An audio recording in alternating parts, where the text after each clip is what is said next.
I don't think I'm gonna go. Most of the time, those events just be pyramid schemes. I'm not trying to come up in there making somebody else rich. I tried to discourage my friend Indigo. I get it.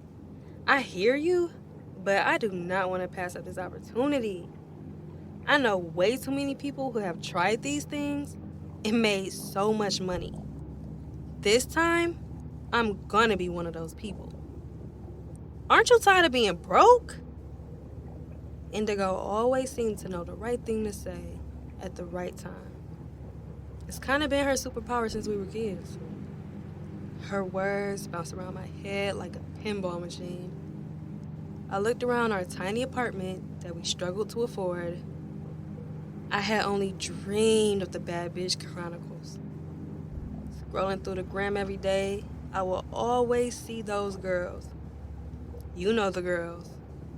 The ones living their best lives. Always has the best hair, the new outfits, going on all the vacations. I mean, I'm happy for them. But I have yet to become one of those girls. It's our turn, Jade, whispered Indy as she crashed my train of thought. It's our turn. Look, bitch. It's our turn.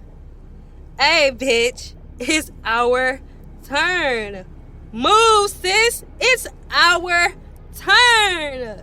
We sang as we began to dance around the living room. So, doubt became laughter, and fear, it became a song. Just like magic, our friendship grew strong yet again, armed with the vision of our new lives. We were on for the seminar tomorrow. Let's do this! I motivated Indigo as we pulled into the lot. I had passed this warehouse building for what seemed to be forever. I never really paid it any mind until today. There's something in my shoe, said Indy. As her sentence formed into the air, I felt a strange discomfort near my left toe. Yeah, me too. As we slowed to a stop, we simultaneously removed our left shoes and held them upside down outside the car. Suddenly, loads of sand began to pour from both our heels. Not just a sprinkle. I'm talking sand poured out like a full glass of wine on a girl's night after a breakup. How did we not feel that until now? Where did it even come from? I couldn't think of the last time I'd been to the beach. And in these hills, make it make sense. Girl, I'm gonna beat Omari's ass when I get back. He played too damn much, Indigo said, heated at her little brother. She always made laughing at her even funnier than laughing with her. As we walked into the towering fortress, the inside of the building resembled a modern-day airport, like a mall with extra security. Did you know all this was here? I whispered to Indy. Girl, hell no, she said aloud. She was never one to mask her feelings.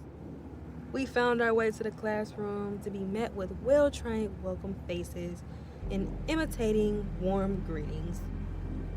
Talks of redefining your life, one person at a time, filled the air with testimonials and all. My life changed here. And I made money there. Sounded real good to Indy, but a little too good if you ask me. I questioned everything. Skepticism was, to me, like a warm blanket. Doubt in my mind like a familiar memory.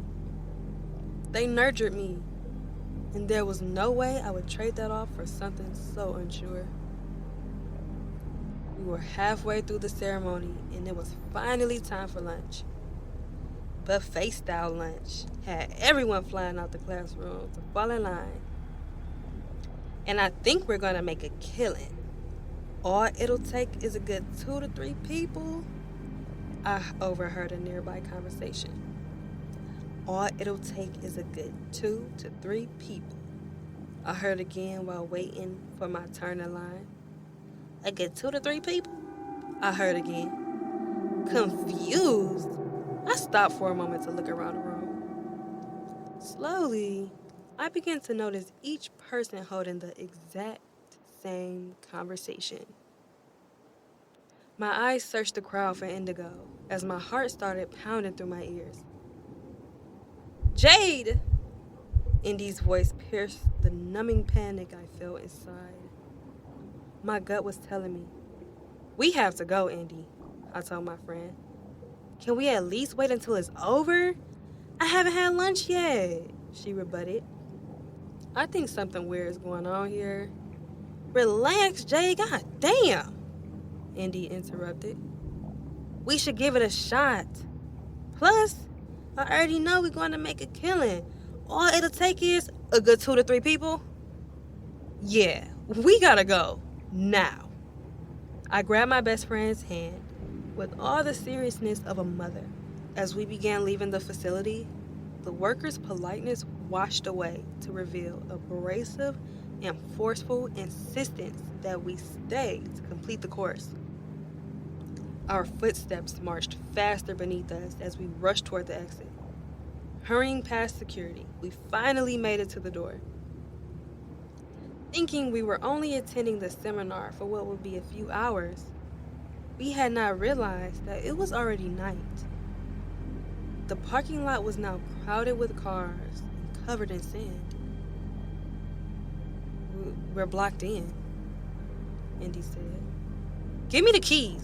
We gotta get out of here." Snatching the keys, I anxiously maneuvered out of the parking lot with security in my rearview mirror. "What was that about?" Indigo asked. Emotions twisted through my mind and body. I began to feel nauseous, or at least disturbed. Something was not right about that place.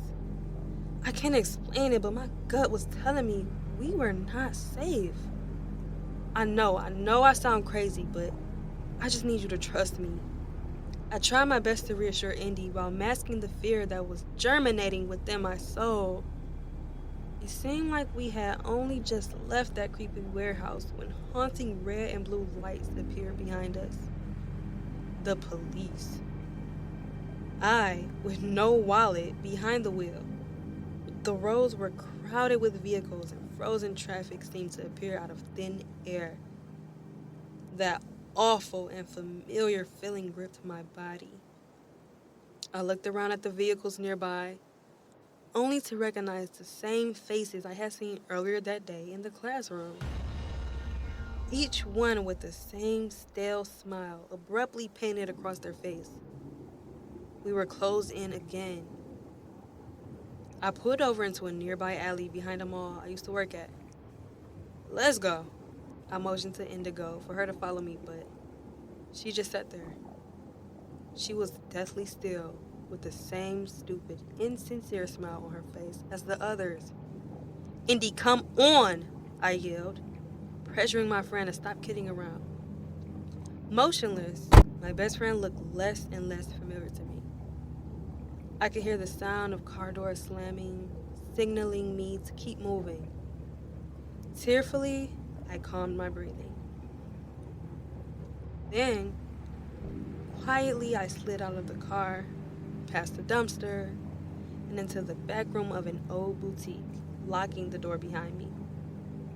The darkness of this space was consuming. My breath became rigid.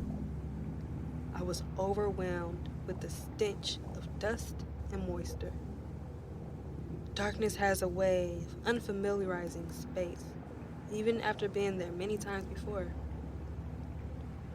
I slid my feet from one step to the next. With spread arms, I tried to expand in case I found a wall, a light switch, or something, but I didn't. The more time I spent in the dark, the more frightening it became. I clamored for my phone.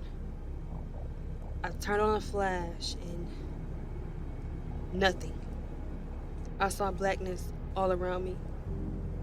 I continued to walk in the direction I believed to be forward until my feet ached and my phone died. Submerged in darkness, I was desperate for light. Suddenly, I could hear the sound of water and wind. I fell to my knees from exhaustion and inched onward, following the noise until I came to a black river.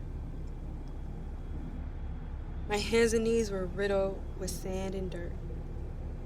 I pushed myself up to see where I was, but I could not stand.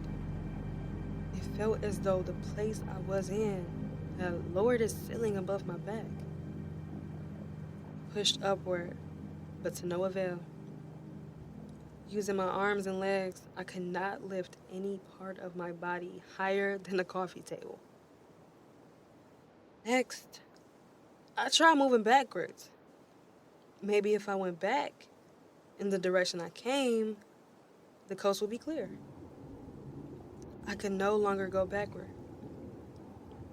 A wall of darkness appeared behind me, preventing me to return.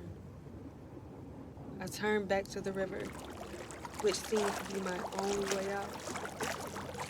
Steadily, I crawled into its dense swells. The cascades pulled me in further. The torrent of the tide began to cover my shoulders, then my neck, finally my head. I flipped on my back to try to catch my breath. As I reached upward, hoping to find something to grab hold to, I felt the lid of this horrifically magical place descending upon me. My body was being pressed further and further into this ominous lake, losing strength to fight. I felt my lungs become heavy with the curse of this black lake. The darkness determined to consume me. I relinquished myself to it. Light became dark. Hope became helplessness. And freedom became ultimate submission in the body that dwelled at the bottom of the black lake.